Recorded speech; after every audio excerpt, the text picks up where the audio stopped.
What's up guys, Tech and Tyler, and today's video is going to be technically a part 2 of some lights that I made a video a while back ago, and those lights in particular are these here. So these are probably 60s era Pemco fixtures that are 175 watt mercury vapor. I got these quite a while ago, a couple years ago or so maybe. I put a video out about these fixtures when I got them.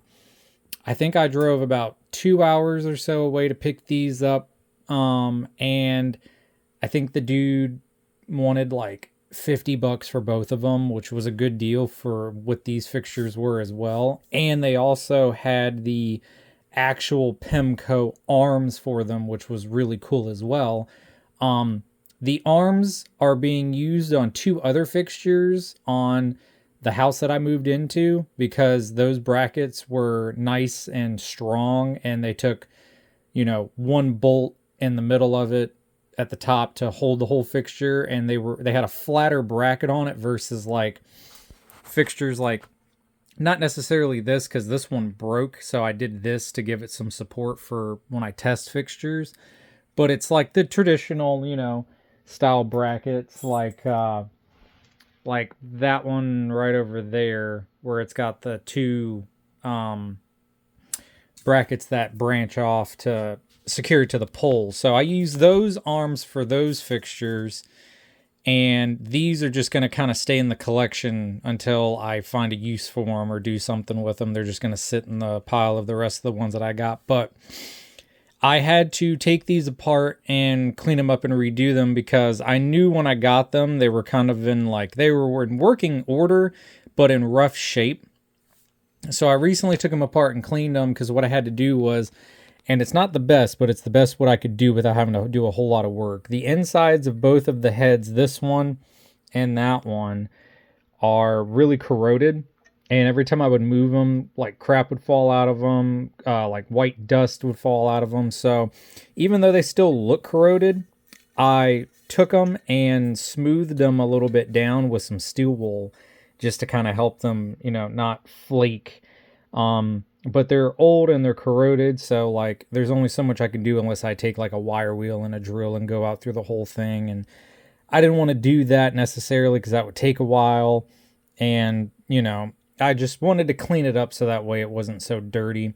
Plus, I also had to go through and fix some wiring in it, because these ballasts, surprisingly, when I took them out, actually had their stickers on them, but they're falling apart. These were advanced transformers designed for these. Now, this one is in better condition than this one. This one, the paper wax protector for the coil and everything, is pretty, dry rotted and very brittle, falling apart. And then this one is in way better condition. This one's also the quiet one versus that one's the loud one. They're the same fixture, but this one definitely ran a lot longer than this one did.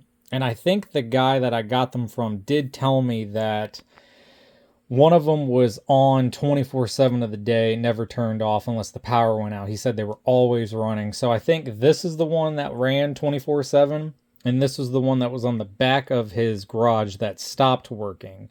So that would make sense why this one's in better condition and why this one's quiet versus that one is pretty worn out. It still works, but it's loud. I got to do some repairs to it and stuff, but I've had to go through and redo the wiring in them, because it was dry rotted. So for example, in this photo socket up here, I had to cut this wire, which they kind of did this interestingly, and it was actually kind of a smart idea. What they did is they took the power wire that comes from the photocell that connects to the ballast, and they actually connected it to this wire, and in between those 2 wires were this, and sorry for the shaky cam, I'm trying to do this handheld.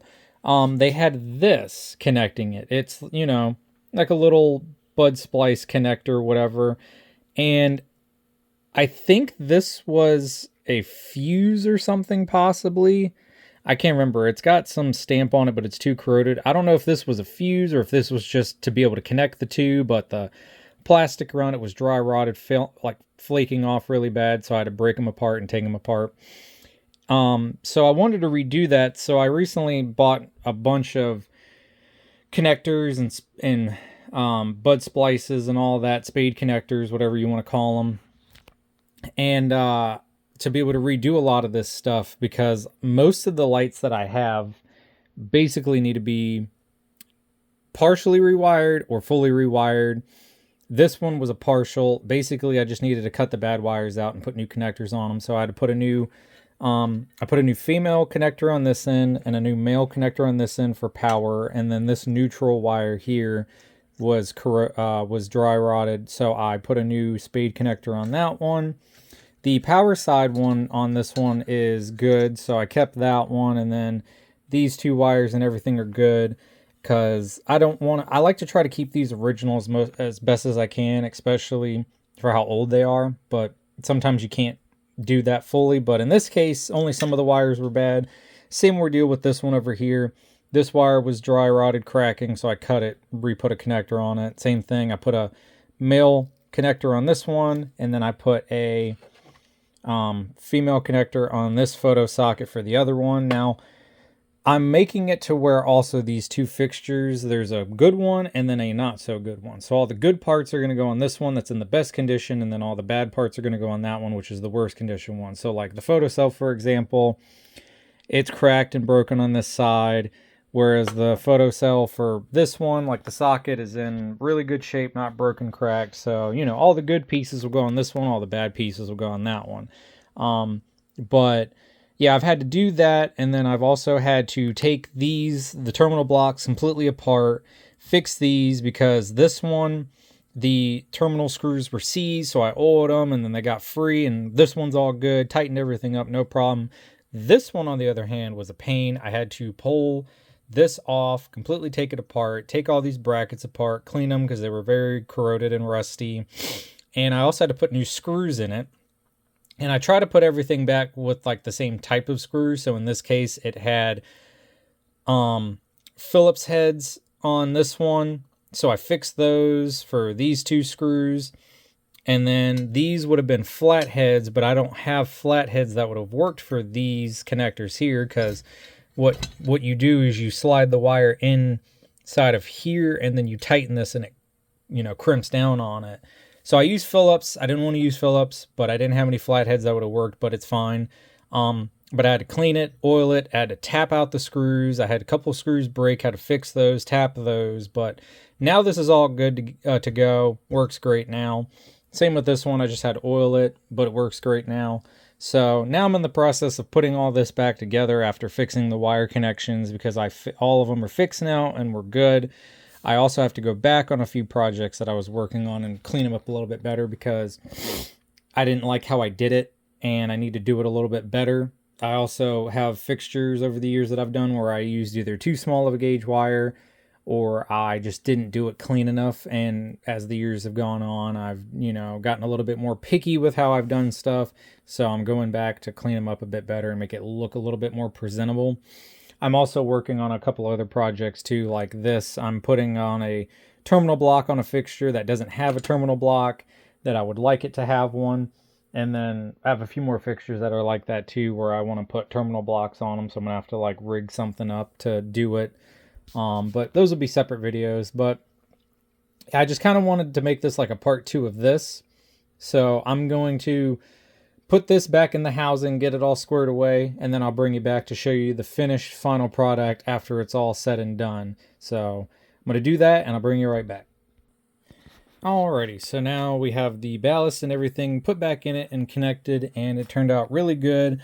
The wiring is all, you know, because it's older, it forms back to the position that it pretty much goes in. So everything is all cleaned up and good now.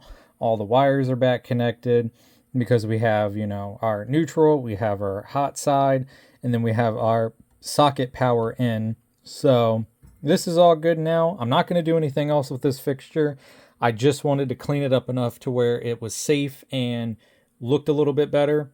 So this fixture is all good now. I don't know what I did with the lenses for them. I know the lenses for the one wasn't too good, and then the other one was okay, but I just don't remember where I put those. They might be outside. So I have so many lenses, and so even if I had to, you know, rig something up, I can, you know, take a newer lens that I have and take the actual good lens out, put it in the frame of the old one as long as it has the clip band on it. So, but yeah, this one's all good now, so I'm happy about that.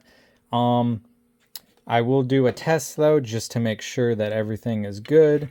So what I will do is get this kind of situated to make sure it doesn't fall, and I will put you in the stand and bring you back after I get it all hooked up. Alrighty, so now I have a bulb in it and I have the power hooked up to it. This one's kind of nice too because of the fact it has these connections here. I can just bypass the photo socket entirely. I don't have to use the bypass cap, so I can just unplug the one side, put a clip on that, and then put the clip on for the neutral instead of having to, you know, put it on the arm and everything like that. So we will plug it in. Oh. Oopsie. So now we have it fully functioning, and it seems to work good now after cleaning it all up and fixing everything. And this one does have a little bit of a buzz, but it's not bad. A little bit of a hum.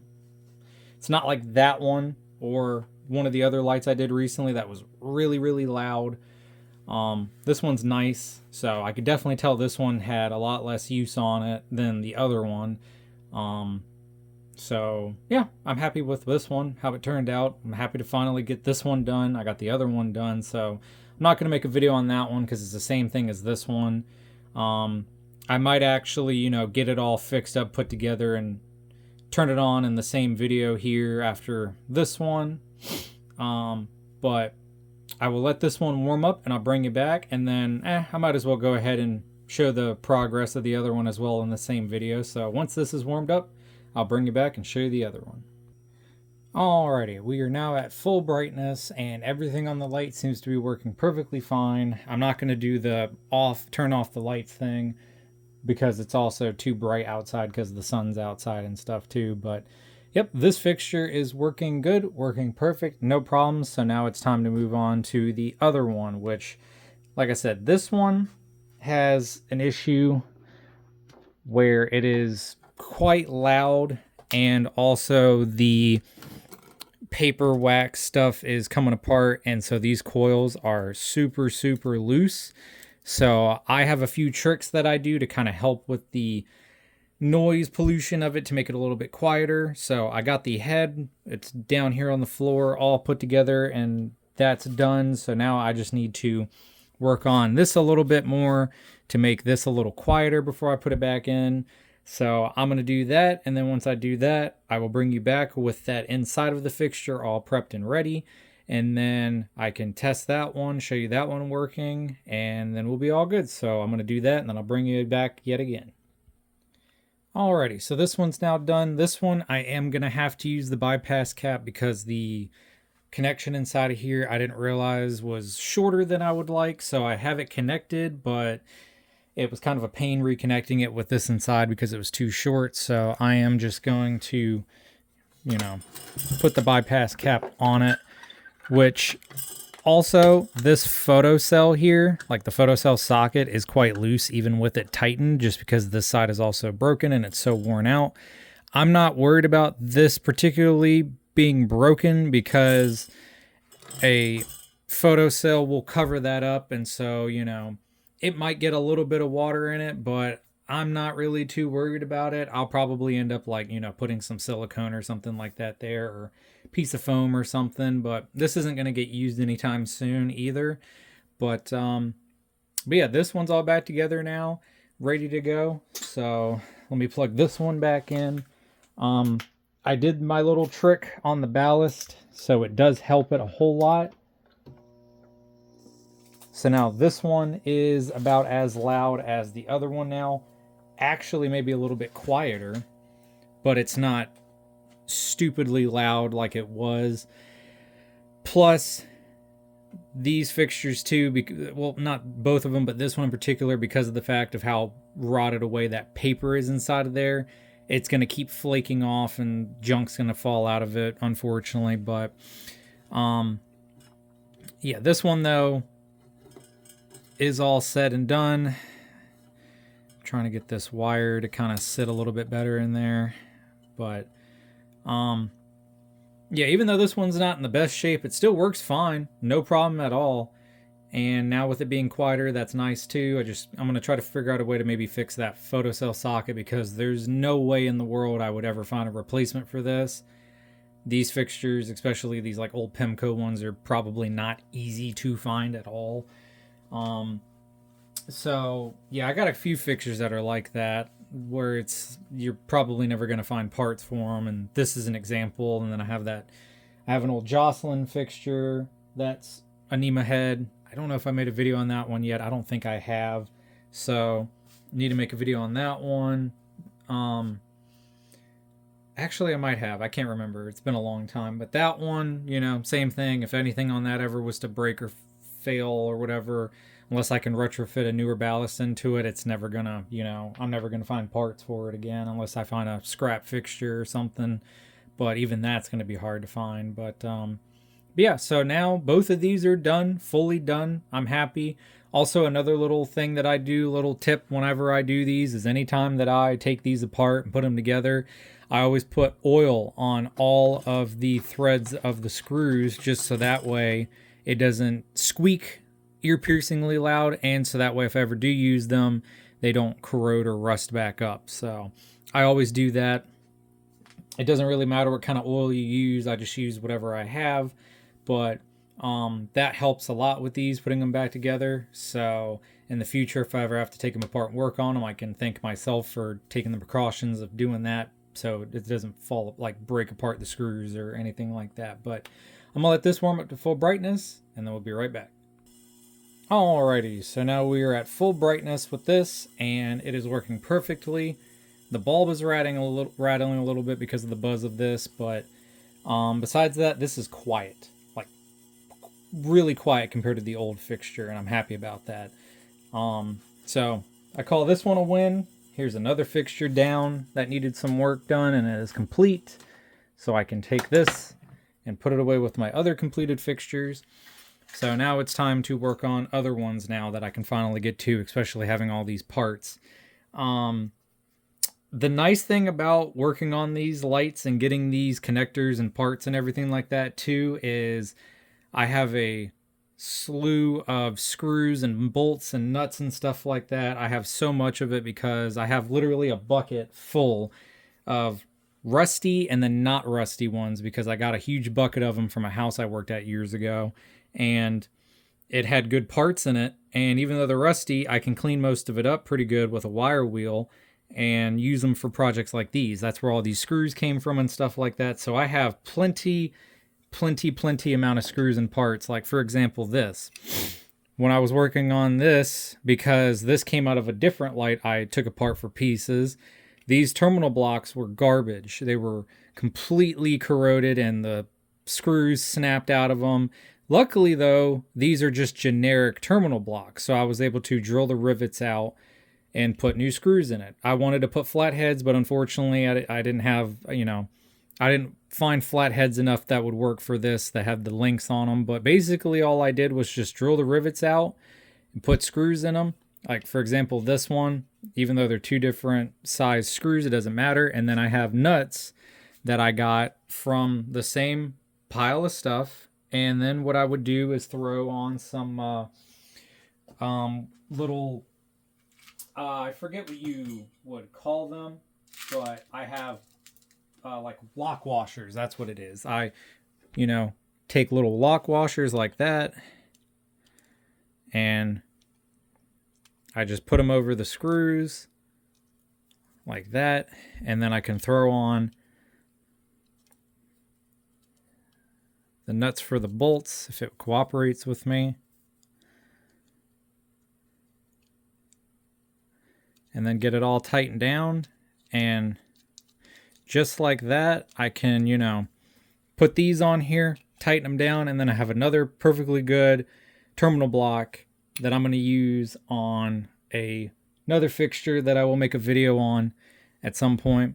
But stuff like that, I basically have a whole pile of free parts that I've gotten over the years of just connectors, nuts, bolts, lock washers, you name it, screws, I have it basically, which is nice. I don't have to spend any money on this except for, a few things, like, for example, all of these connectors I had to buy.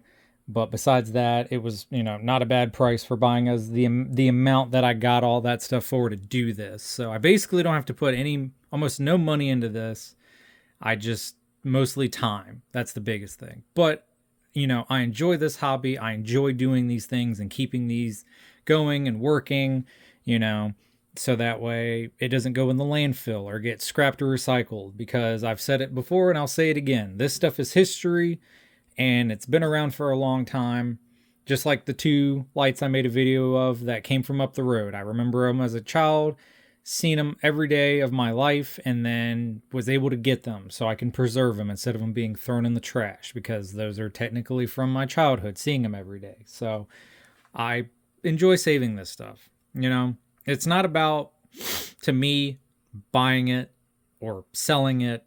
I could sell all these if I wanted to and make some money on it if I wanted to, but I don't do that. A lot of the stuff I have, I don't buy it to resell it. I buy it to fix it and keep it so it has a story and I can display it eventually in the future and, just enjoy it. That's the biggest thing, is just enjoying this hobby. So with that, another one in the book's done. So stay tuned for the next one I show and get done. And until then, thank you and see you around.